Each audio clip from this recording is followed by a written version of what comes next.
In previous step, we did low VSWR, high, medium VSWR. Now we are doing high VSWR.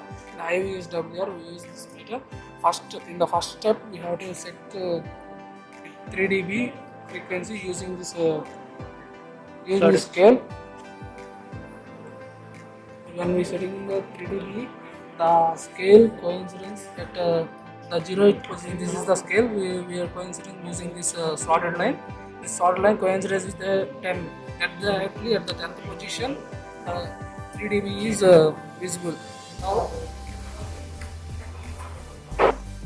at 3 dB we have a slotted line reading as 10. So the reference value N0 value is 10 dB. Now we have to calculate N1 and N2 by moving this slotted line. First we have to calculate N1. By moving this slotted line, we have to move towards right. So we can observe the meter. We have to observe a slight deviation through the 3 dB line. Till then we have to move the slotted section.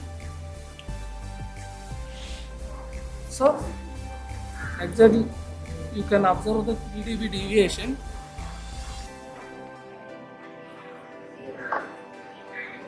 You can observe the 3 dB deviation from the 3 dB line. Now you can see the slotted line is inserted at 9.6.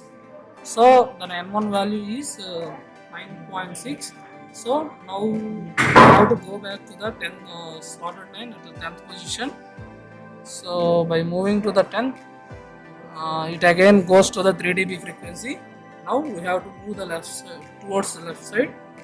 By moving towards the left side, we can observe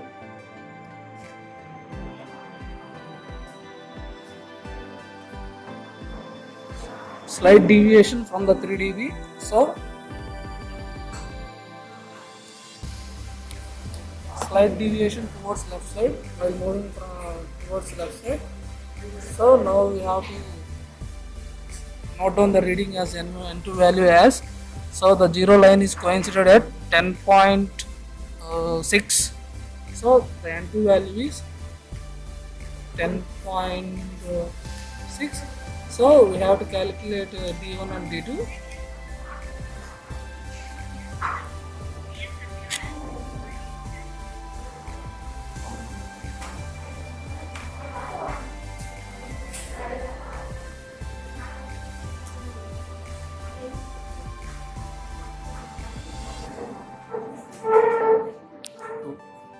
So by getting in a points value, this is multiply with the pi value. So the denominator section is completed for SWR calculation. So we are going for the third step to calculate the lambda g value by finding L1 and L2. It's some procedure.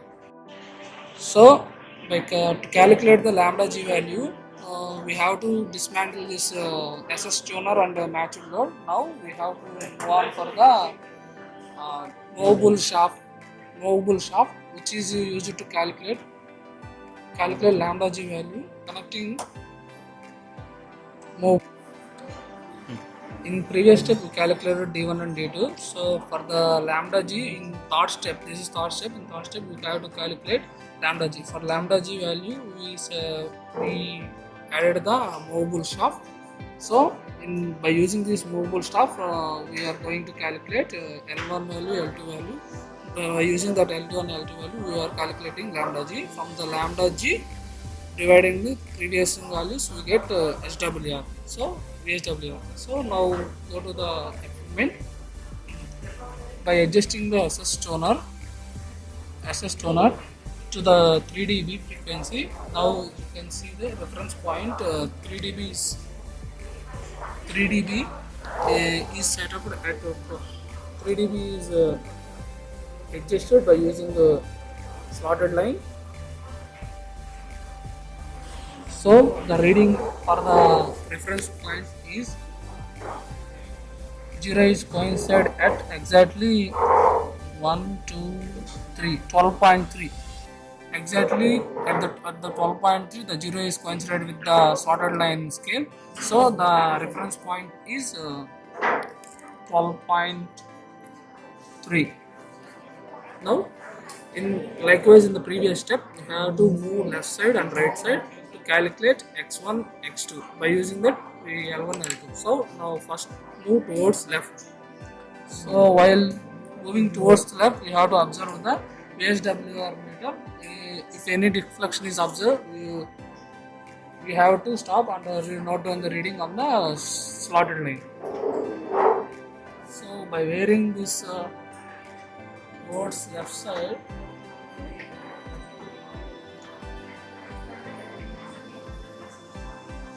so here is some deflection from 3 dB. 3 dB. So note down the x1 value using x1 value. So the 0 coincided exactly 11.4. 11.4. Now for x2 value we have to move right side. So before going to the right side, first again you have to set your reference point 4.3. Observe 3 dB frequency, then exactly coincided with 3 dB. Now move towards, from the reference point to move towards right side.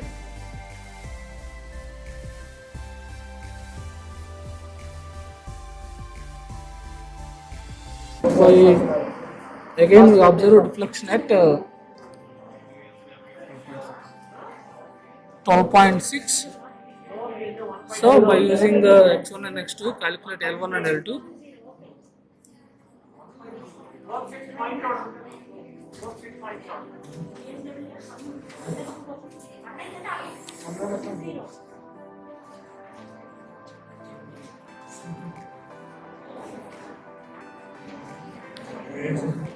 By using these calculations, we get 11.14 SWR value. Thank you.